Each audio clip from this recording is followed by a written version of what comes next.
Hi guys, and welcome to my latex practice video. I have already done my pre-draw, and when it comes to Hyperrealism Brow pre-draw, I tend to only pre-draw the skeleton strokes. Any little strokes that we need can always be added at the end when we feel like all our skeleton strokes are done. The reason I do this is because I like to divide my strokes into 3 levels. So there is the skeleton. Skeleton strokes are typically the darkest and the fullest, and they're also a tiny bit thicker. Then the level 2 are a little bit lighter, a little bit thinner, and then level 3 are the lightest strokes. This really helps me to create that 3D look of the eyebrow, and dividing them into the 3 levels really helps me to understand which stroke should be darker and which stroke should be lighter. When doing my very first pass of the skeleton strokes, I tend to go in with very soft and light movements, very small strokes as well, just to gently show the pattern that I had pre-drawn. I also sometimes find that my pre-draw is not perfect, so then what I will do is just slightly adjust the stroke and its placement when I go in with the outlining.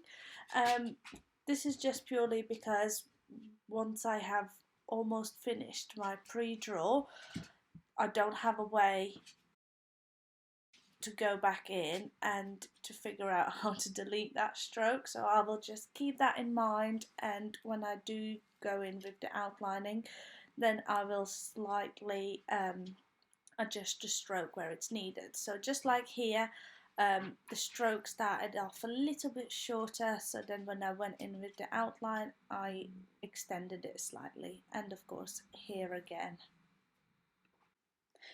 I am now going to speed up the video to finish off the first pass, and we can move on to the next section.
So now that we have finished our first pass of the skeleton, as you can see the brow looks nowhere near complete, but the second pass is where I like to go over the strokes and make them darker.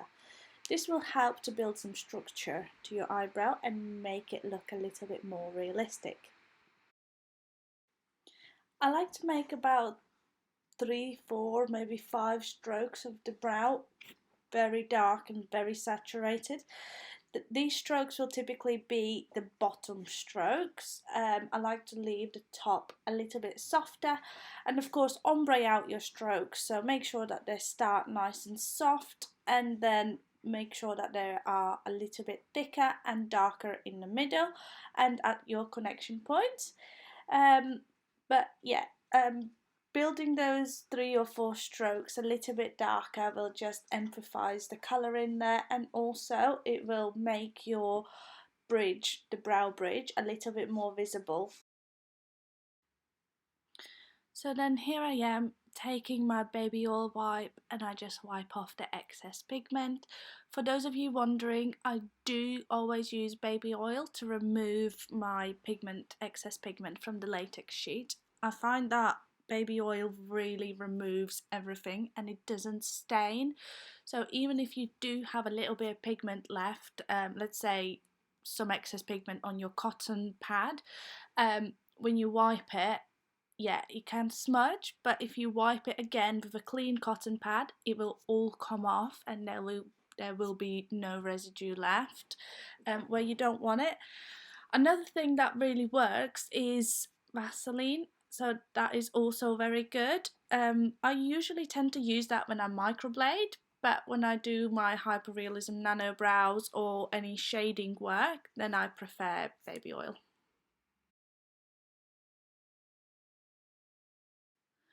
And then here you can just see me wipe off all that excess pigment, and there's no residue or any stains, nothing. Absolutely perfect.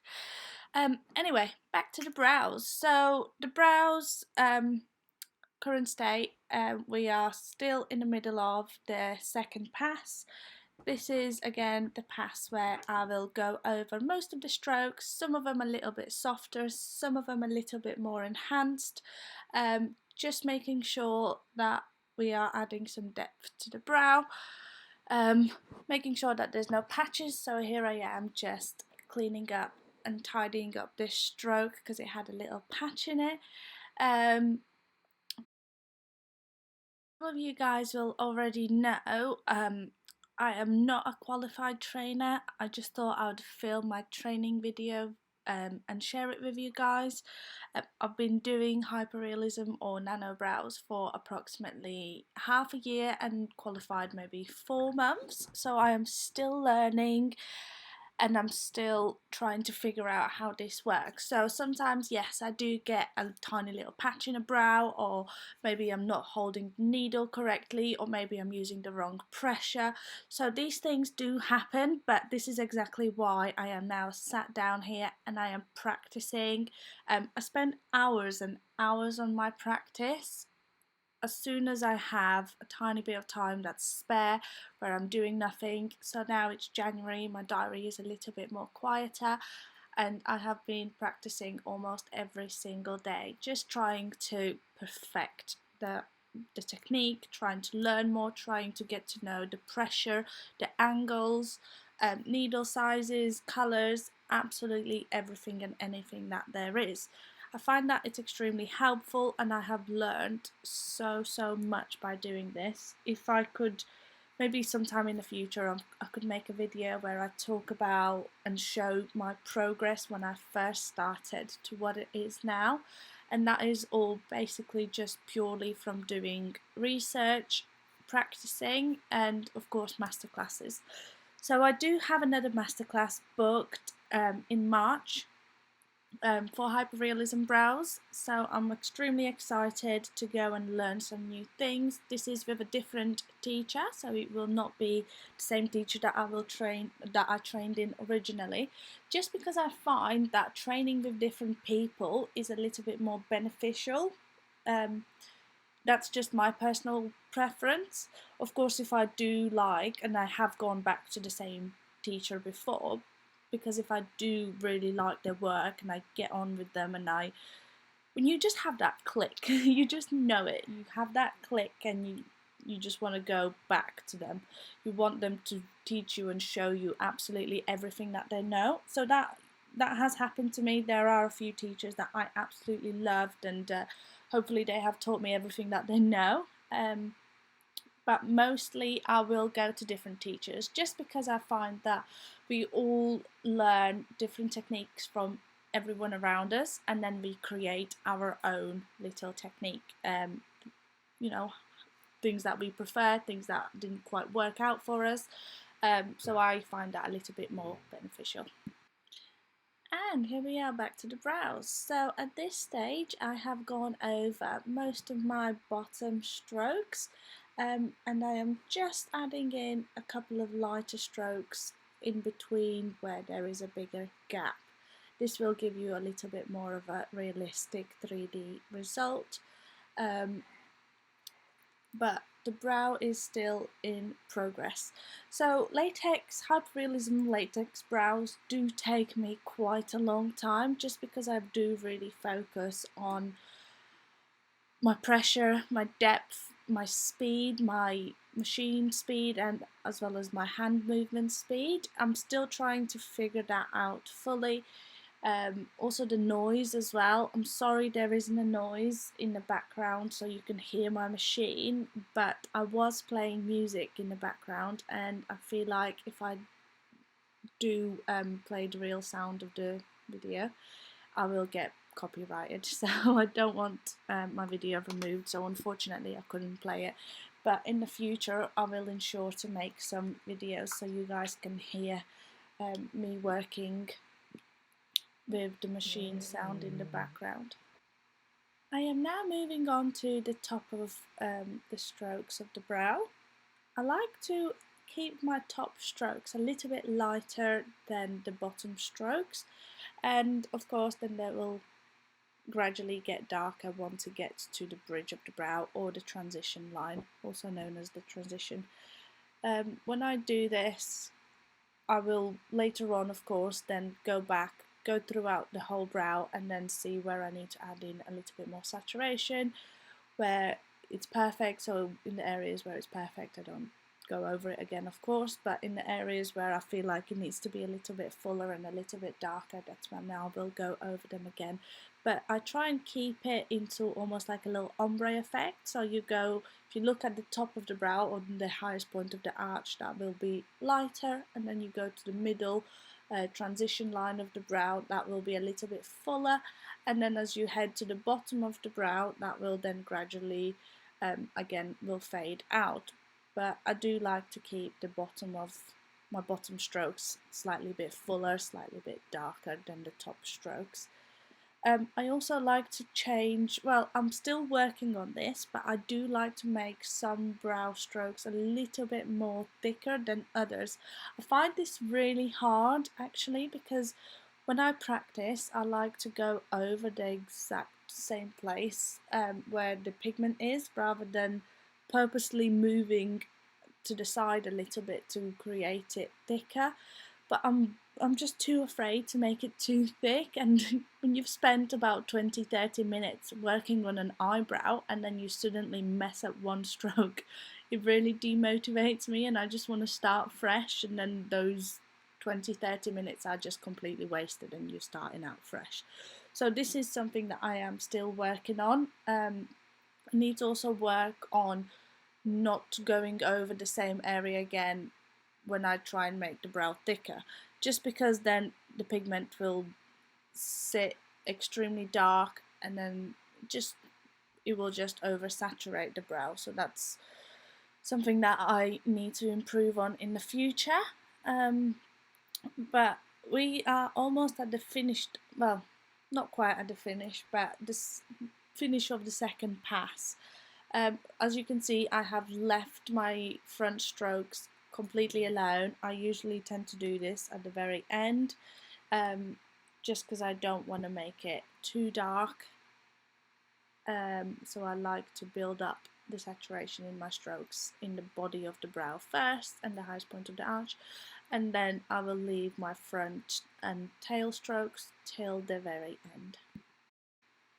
So let's fast forward to the third pass, and so I'm going to speed up the video for you so then we can talk about the third and final pass of my latex practice.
And this is how my eyebrow looks after 2 passes, and now we are going in with the third and final pass.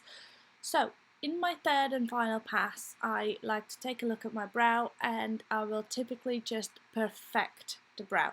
I'm going to go over the darker strokes once more just to really enhance them, perfect any colouring where we need to, perfect any angles where we need to. Maybe there's a couple of gaps that we want to fill, extend some strokes, ombre out some strokes. So we literally just perfect the brow. So as you can see, I just did a tiny bit, wiped it off, and the difference that it made is massive. I don't go over every single one of the strokes on the third pass. I literally just go over the ones that I feel need a little bit more colour or a little bit more angling. Sometimes when you keep on wiping your latex, you can also remove some pigment from the strokes. I don't know how it works, but I find that the strokes just seem lighter. It might be just in my head, but that's just how I feel. So then I will go over some of the light strokes as well. But in the third pass, I will just perfect the brow, add in some colour on the front strokes, the tail, like I am here, working on the front of the brow, trying to add in some colour in the middle, and then extending them out a little bit to make them a little bit more fluffier. I find that with my hyperrealism brows, the front, the bulb of the brow, is probably my least favourite, just because I haven't quite mastered it yet. The pattern I find sometimes is either too fluffy or just doesn't sit well with me, so I am working on the front of the brows too, just trying to perfect that pattern. With this latex practice brow, I mean, this is not the worst, but it's also not my best, but it is something that I'm working on. But overall, I would say the front of the brow is probably my least favourite, just because I haven't quite mastered it yet. I know you guys can't see my hand movement and positioning fully, but I would like to share a little tip with you that I had learned. So with my hand, when we're working on latex, we're typically working on a flat surface, on your desk, in the studio, wherever it is. But what I like to do is I like to elevate my wrist slightly higher, so my whole weight, my machine, my whole hand weight literally is just resting on my pinky finger. So when you look at it from the side, it almost looks a little bit uncomfortable, but elevate your wrist about 1 or 2 centimeters from your desk, so then you get a little bit more hand movement. I do hold my machine slightly different to how I would hold it when I do like an ombre or a combo brow or microblading even. Just so I do hold it a little bit tighter, I guess I would say. Just because we are doing smaller stroke movements, and I find that when I wrap my thumb around the machine a little bit more, then I get a little bit more control when it comes to the shorter stroke movements. So try and experiment a little bit and see what you find works well for you. But for me, putting that whole weight just on my pinky finger and elevating my wrist has done wonders on my work. I used to find that when I was working on when my hand was flat on the flat surface, I would do a stroke, wipe it off, and there would be literally no colour there, because obviously I was at a wrong angle. But if you try and elevate your wrist, try it that way, see how you get on with it. I really do hope that it helps you. At first, I couldn't get my hand used to this position, so I actually placed a small object right underneath my wrist, so then my hand gets used to that position and my fingers get used to the movement and all that. And then once I felt more comfortable, I slowly then removed that object and carried on with elevating my wrist naturally, and then you'll get used to it. And now I can't even imagine working on latex with a flat hand, with my wrist touching the table. So here we are, almost finished with the brow. So I'm just taking a little look over it. Here is a little close-up of it, and we have got now just a couple of things that I need to perfect, especially in the tail. So I'm just going over a few of the strokes in the tail of the brow, just perfecting it, and then I will share the finished result with you guys.